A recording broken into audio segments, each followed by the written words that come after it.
Emmanuel Macron s'envole ce soir pour le Burkina Faso, première étape de sa tournée africaine. Le président français aura un premier entretien avec son homologue, Roch-Marc Kaboré, avant de prononcer demain matin un discours très attendu sur la politique africaine de la France. Ce sera devant 800 étudiants à l'université de Ouagadougou. Le président français entend mettre en avant le développement du secteur privé, la mobilité ou encore l'éducation. Son entourage l'assure, le président n'esquivera aucune question. Avec nous pour en parler, Michael Siegel, merci d'être avec nous. Vous êtes le porte-parole d'Oxfam France. Oxfam, c'est une organisation non gouvernementale qui agit contre les injustices et contre la pauvreté. Avec nous également par téléphone Philippe Hugon, merci d'être avec nous. Vous êtes directeur de recherche à l'IRIS, l'Institut des relations internationales et stratégiques, et vous êtes en charge de l'Afrique. On va vous entendre dans quelques instants. Michael Siegel, vous à Oxfam, on imagine que vous allez suivre de près le discours que va tenir demain matin Emmanuel Macron à Ouagadougou. Qu'est-ce que vous attendez de cette tournée africaine du président français? Bonjour et merci de me recevoir. Nous attendons en fait que le président présente sa politique africaine, mais au-delà des beaux discours, nous voulons des actes concrets, puisque le président s'est engagé à allouer 0,55% de la richesse nationale à l'aide au développement d'ici la fin du quinquennat. Actuellement, nous sommes à 0,38%.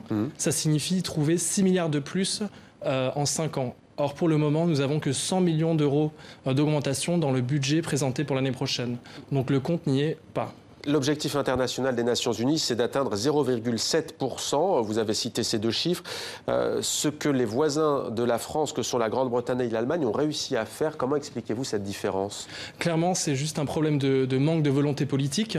Le Royaume-Uni a atteint la cible de 0,7% en l'espace de quelques années. Vous l'avez dit, l'Allemagne aussi, la Turquie l'a atteint. Donc la France est à la traîne. Le budget de l'aide a été coupé de plus de 25% sous la précédente mandature. Le fait que le budget soit à niveau en hausse, c'est un signal positif, mais clairement l'augmentation de l'année prochaine n'est pas à la hauteur des attentes. Philippe Hugon, étonnant, non, quand on connaît l'histoire particulière de la France avec ce continent, qu'elle soit en retrait dans l'aide au développement par rapport à la Grande-Bretagne, qui a certes aussi des anciennes colonies comme le Zimbabwe, mais ce n'est pas le cas de l'Allemagne, même si ça l'a été peut-être dans un passé encore plus loin. Comment l'expliquez-vous? C'est tout à fait exact, et je souscris tout à fait au fait qu'on devrait être à un niveau supérieur de l'aide publique au développement par rapport à l'objectif de 0,7% du revenu national. Ceci étant, il y a plusieurs éléments qui peuvent peut-être nuancer ce point de vue. Il y a d'une part qu'aujourd'hui l'aide publique au développement n'est qu'un des moyens du financement du développement, qu'aujourd'hui le secteur privé peut jouer un rôle important, les start-up peuvent jouer, la diaspora africaine peut jouer un rôle important de financement, donc il faut avoir une vision plus globale que le simple aspect de l'aide publique au développement.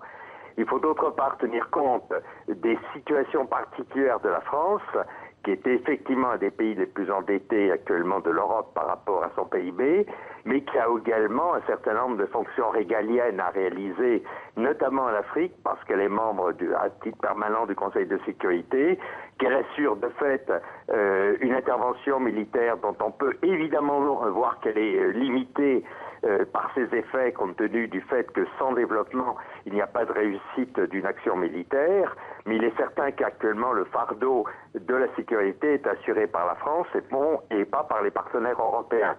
Donc il faut aussi avoir l'ensemble des dossiers. Je pense qu'il y a des éléments qui sont également du domaine du symbolique. La rhétorique, ce n'est pas simplement des mots. Les mots pèsent également, et je pense qu'on peut s'attendre à un discours de Macron qui en gros fasse écho, mais de manière tout à fait opposée, au fameux discours de Nicolas Sarkozy à Dakar il y a 10 ans, qui avait donné une mauvaise image de la France. Donc, alors justement, on va revenir sur ce point précis de la dimension plus politique et notamment du poids de l'histoire dans quelques instants. Alors vous évoqué les coûts, notamment pour la France au Mali et en Centrafrique. Michael Siegel, vous à Oxfam, concrètement, de quoi a besoin l'Afrique selon vous? Quelles sont vos actions concrètes aujourd'hui? Parce qu'une fois qu'on a donné les chiffres que vous avez donnés, on a du mal à voir ce dont a besoin ce continent aujourd'hui. Qu'en est-il? Alors bien sûr, il faut des moyens financiers importants, mais il faut aussi que l'aide soit efficace. Et pour qu'elle soit efficace, il faut que les moyens soient alloués vers les pays les moins avancés, ceux qui ont le plus de besoins. Or aujourd'hui, seulement 25% de l'aide française est allouée aux pays les plus pauvres. Or, c'est dans ces pays pauvres où il y a le plus de besoins. Et aussi, l'un des problèmes, c'est qu'une majorité, 90% de l'aide bilatérale française va essentiellement sous forme de prêts vers les secteurs productifs, alors que nous aimerions plus d'aide sous forme de dons vers les secteurs sociaux tels que l'accès à l'eau et l'assainissement, la santé, l'éducation. Alors, Emmanuel Macron va sans doute demain appeler les Africains, notamment les jeunes, à prendre leur destin en main. Il va s'exprimer devant des étudiants à l'université de Ouagadougou.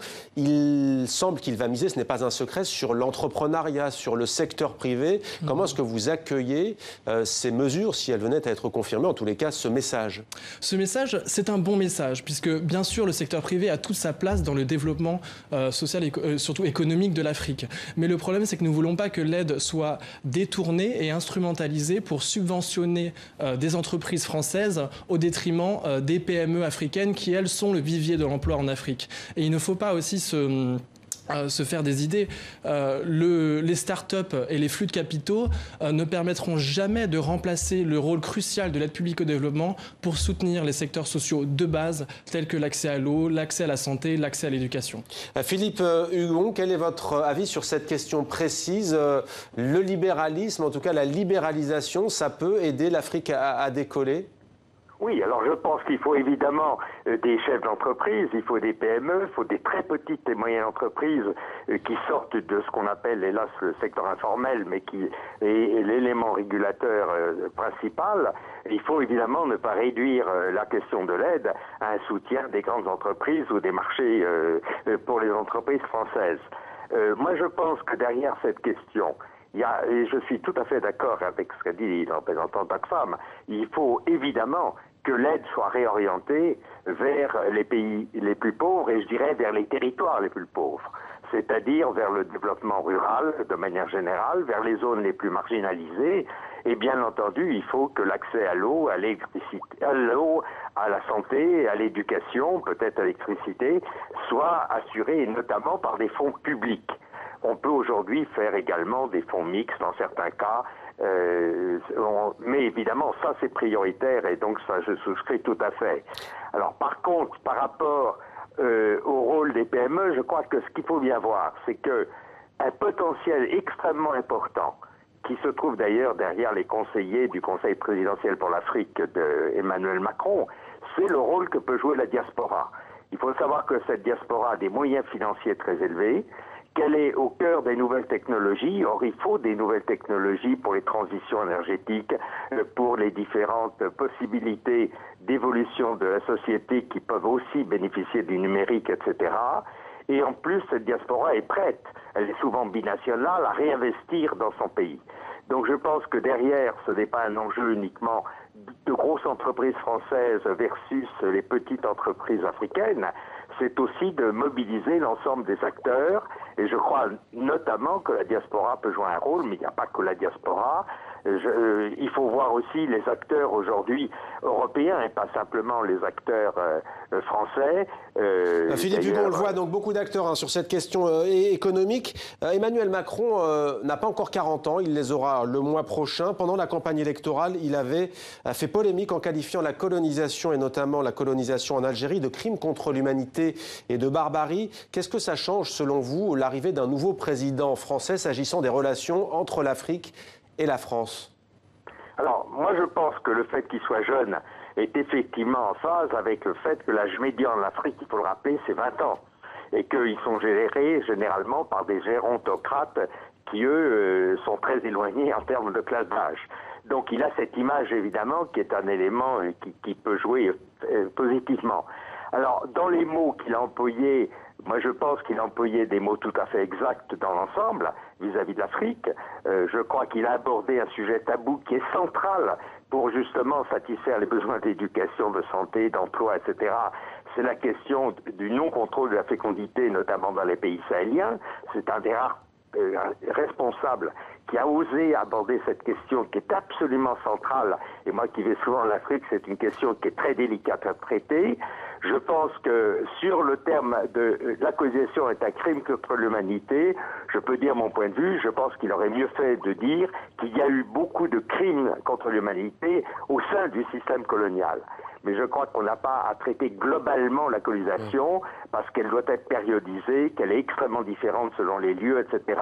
Alors mais on va peut-être faire réagir notre invité en plateau, Michael Siegel, sur cette question. Est-ce qu'à Oxfam, vous en aviez parlé de cette question de la fécondité en Afrique? Ça avait fait polémique. Emmanuel Macron avait déclaré en effet que les femmes en Afrique faisaient beaucoup trop d'enfants.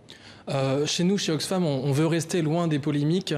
Le plus important pour nous, c'est vraiment d'apporter de l'aide concrète. Et essentiellement, un des outils à disposition du président en ce moment, c'est d'élargir la taxe sur les transactions financières en affectant l'intégralité de cette taxe à la lutte contre la pauvreté. Ça permettrait de dégager 700 millions d'euros supplémentaires et de sauver la vie de 6 millions de personnes en fournissant des traitements antirétroviraux contre le VIH-Sida. Et ça tombe bien, c'est la journée mondiale de lutte contre le sida vendredi. Donc clairement, il y a des moyens importants et ça ne sert à rien de polémiquer avec des petites phrases par-ci par-là. Alors l'Afrique sera le continent le plus jeune du monde à partir des années 2050. Philippe Hugon nous le disait à l'instant, âge médian 20 ans, c'est-à-dire que la moitié de la population sur le continent a moins de 20 ans, l'autre moitié a plus de 20 ans. Philippe Hugon, dernière question, en quelques mots, on a le sentiment que la France n'a pas su proposer de stratégie économique à long terme sur le continent, à l'heure où la Chine, elle, investit massivement sur le continent, et pas seulement la Chine. Comment Emmanuel Macron peut-il revoir la copie selon vous ? Il est certain que la France a perdu beaucoup de positions en Afrique. Elle a perdu en moyenne la moitié de ses parts de marché depuis 2000. Et ce qu'il faut voir aussi, c'est qu'elle n'a pas rompu avec non seulement des réseaux France-Afrique dans certains cas, dont on aurait pu parler, mais également avec l'attente de la jeunesse. Moi qui vais souvent en Afrique, je suis quand même très frappé par le fait que la jeunesse, aujourd'hui, a une mauvaise image de la France. Alors, effectivement, elle intervient militairement, mais on sait très bien que des troupes qui sont intervenues éventuellement comme des troupes évitant le djihadisme sont également des troupes qui peuvent apparaître à terme comme des troupes d'occupation. On sait très bien qu'actuellement, il y a un débat en Afrique, dans la jeunesse, auprès du franc CFA. On sait également qu'il y a des débats, notamment au Burkina Faso, sur l'histoire de Sankara ou sur l'exfiltration de Compaoré, etc. Ce sont tous ces éléments auquel Macron, d'ailleurs, qui à mon avis sera devant 800 étudiants, sera obligé de répondre. Merci. Et ces questions sont importantes. Par contre, je réagis sur le fait que la question de la fécondité, c'est un sujet sur lequel je travaille depuis 50 ans. C'est pas un faux problème quand on discute avec un certain nombre de responsables actuellement. Il est extrêmement difficile d'avoir un taux de scolarisation de 100% lorsque l'on a des pyramides des âges avec un nombre de jeunes croissant à peu près de 4 à 5% par an. Ce ne sont pas des polémiques, ce sont tout simplement des faits. Merci beaucoup Philippe Hugon d'avoir répondu à nos questions. Je rappelle que vous êtes directeur de recherche à l'IRIS et merci à vous également Michael Siegel. On va donc tous ensemble suivre demain matin ce discours d'Emmanuel Macron à Ouagadougou devant 800 étudiants.